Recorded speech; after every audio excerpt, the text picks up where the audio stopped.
तर कोल्हापूरमधून देवेंद्र फडणवीस बोलतायत, पाहूया.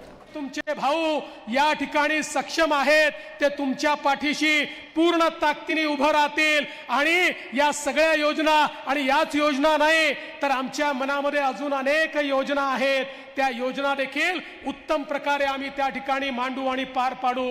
आत्ताच अजितदादांनी सांगितलं, आमच्या शेतकऱ्यांकरता त्या ठिकाणी आम्ही विजेचं बिल माफ केलेलं आहे आणि आता आपल्याकडे ज्या उपसा सिंचन योजना आहेत, या उपसा सिंचन योजनांना देखील त्या ठिकाणी आम्ही आता योजना आणून त्यांना सोलरवर आणतो आणि त्याचा खर्च देखील अतिशय कमी करायचा आणि शेतकऱ्यांवर त्याचा बोजा पडणार नाही. ज्या सहकारी योजना आहेत त्यांना देखील त्या ठिकाणी सोलरवर आणायचं आणि त्या माध्यमातून त्या शेतकऱ्यांवर देखील बोजा पडणार नाही, अशा प्रकारची योजना आपण आणलेली आहे. आणि 12,500 मेगावॅट सोलारचं काम आपण सुरू केलेलं आहे. येत्या 2 वर्षामध्ये आमच्या शेतकऱ्यांना 365 दिवस दिवसा वीज देण्याचा आमचा निर्णय आहे आणि तीही मोफत वीज आम्ही द्यायला सुरुवात केलेली आहे. आमचा जो कष्ट करणारा शेतकरी आहे, जो आपल्या शेतीमध्ये राबतो, हाडाचं काढं करतो, रक्ताचं पाणी करतो, त्या शेतकऱ्याच्या पाठीशी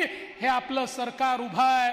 बंधू भगिनींनो, आज आमच्या लाडक्या बहिणी या ठिकाणी आहेत, अनेक लाडके भाऊ बाहेर उभे आहेत, त्यांना आतमध्ये बसायला जागा मिळाली नाही कारण हा बहिणींचा कार्यक्रम होता.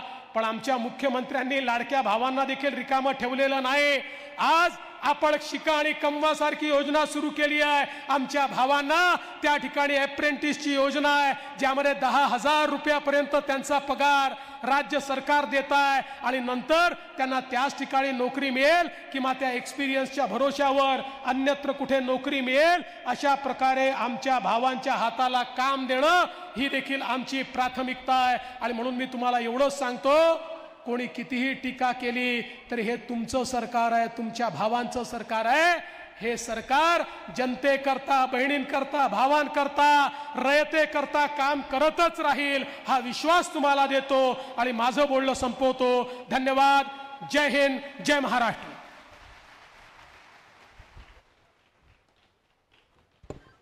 धन्यवाद माननीय उपमुख्यमंत्री साहेब. आपण जे आश्वासन दिलं ते खूपच आश्वासक तर आहेच आणि त्याची गरजही होती. आपण सांगितलेल्यापैकी जो लेखाजोखा या शासनाचा आमच्या समोर दिसतोय तो असा आहे की सगळ्या योजनांना प्रत्यक्षात आणणारं शासन आणि या शासनाचे महाराष्ट्राचे मुख्यमंत्री माननीय एकनाथजी शिंदे साहेब आता आपल्याशी संवाद साधतायत. छत्रपती शिवाजी महाराज की जय. भवानी आई अंबाबाईच्या चरणी वंदन करतो. राजमाता जिजाऊ माँसाहेब, महाराणी ताराराणी, सामाजिक क्रांतीचे जनक राजश्री छत्रपती शाहू महाराज यांना विनम्र अभिवादन. आणि आजच्या या मुख्यमंत्री माझी लाडकी बहीण योजनेसाठी उपस्थित सर्व एवढ्या मोठ्या संख्येने इकडे नजर पोचत नाही तिथपर्यंत माझ्या बहिणी आहेत, इकडे नजर पोचत नाही तिथपर्यंत माझ्या बहिणी आहेत, इकडेही नजर पोचत नाही तिथपर्यंत माझ्या बहिणी आहेत. या सर्व बहिणींना माझा नमस्कार. सगळ्यांना खूप खूप शुभेच्छा. आणि आज आमच्या दोन्ही भावांनी म्हणजे दोन्ही उपमुख्यमंत्री महोदयांनी अतिशय सविस्तर असं या ठिकाणी योजनांच्या बद्दल आपल्याला माहिती दिलेली आहे. खरं म्हणजे ही योजना सर्वसामान्य महिलांसाठी, सर्वसामान्य बहिणींसाठी आणल्यानंतर अनेक लोकांच्या पोटात दुखायला लागलं. त्यांना पोटदुखी झाली, डोकेदुखी झाली, पाठदुखी, सगळे आजार झाले. आणि योजना कशी बदनाम करायची, ही योजना खोटी आहे, ही योजना फक्त चुनावी जुमला आहे, ही योजना, या योजनेतून पैसे मिळणार नाहीत असं वारंवार विरोधक सांगू लागले. एवढ्यावर ते थांबले नाहीत, ते कोर्टात देखील गेले. कोर्टाकडून ही योजना बंद व्हावी म्हणून प्रयत्न केले. मला सांगा, अशा या योजनेमध्ये अशा प्रकारचं कधी कुणी राजकारण आणता कामा नये. तुम्ही तर दिलं नाही, तुम्ही दिलं नाही, आम्ही देतोय, ते थांबवण्याचा तुम्हाला काय अधिकार आहे? परंतु ही योजना एवढी लोकप्रिय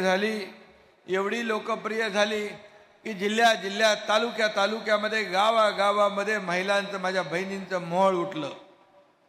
आणि किती तुम्ही या योजनेला बदनाम करण्याचा प्रयत्न केला तरी सुद्धा 1,40,00,000 1,50,00,000 माझ्या बहिणींनी फॉर्म भरले.